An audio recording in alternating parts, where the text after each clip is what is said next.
Pinagtibay daw ng pagkakaaresto kay dating Pangulong Rodrigo Duterte ang mga lumabas sa pagdinig ng Quad Committee sa Kamara hinggil sa War on Drugs campaign ng Administrasyong Duterte. Sa pulong balitaan ngayong araw, sinabi ng House leaders na nagsilbing validation ng ikinasang investigasyon ng Quadcom ang pag-aresto kay Duterte para sa kasong Crimes Against Humanity. Giit ni House Deputy Majority Leader Paulo Ortega V, bukod sa napatunayan sa mga hearing ng mega panel, matagal na panahon din namang inaral ng International Criminal Court o ICC ang kaso. Wala rin umanong magagawa ang Quadcom kundi tumalima sakaling ipasabina ng ICC ang mga dokumento kaugnay sa mga deliberasyon ukol sa drug war. Ipinaliwanag ni Assistant Majority Leader Jill Bongalon na kahit kumalas na ang Pilipinas sa ICC, may jurisdiction pa rin ito sa kaso ni Duterte. Even the Philippines no longer a party because of the withdrawal. The ICC has already acquired jurisdiction over this case.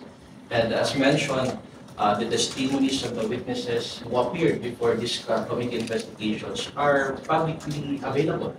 But if they really want the testimonies, the official transcript, as well as other pieces of evidence, of course, in adherence to the subpoena, probably the committee will comply.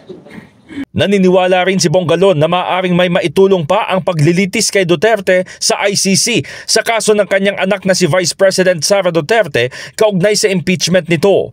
Bagamat naisumite na sa Senado na magsisilbing impeachment court ang articles of impeachment, maikokonsidera pa umano ang mga bagong maibubunyag sa ICC trial.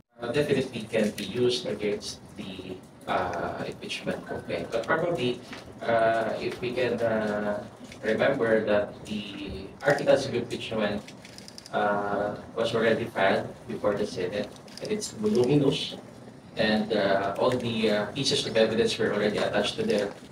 But of course, if there are other testimonial evidence, other witnesses who are willing to testify before the Senate sitting as an impeachment trial court, definitely we can consider that. But as of this moment, we have to study and we have to discuss it along with all other prosecution, the public as well as the private prosecutors. Kabilang daw sa mga kasong maaaring panghimasukan ng ICC ay ang genocide, war crimes, crimes of aggression at ang isinampa laban kay Duterte na crimes against humanity. In the heart of changing lives, ito si Brigada Haji Caaminio ng 105.1 Brigada News FM Manila, The Music and News Authority.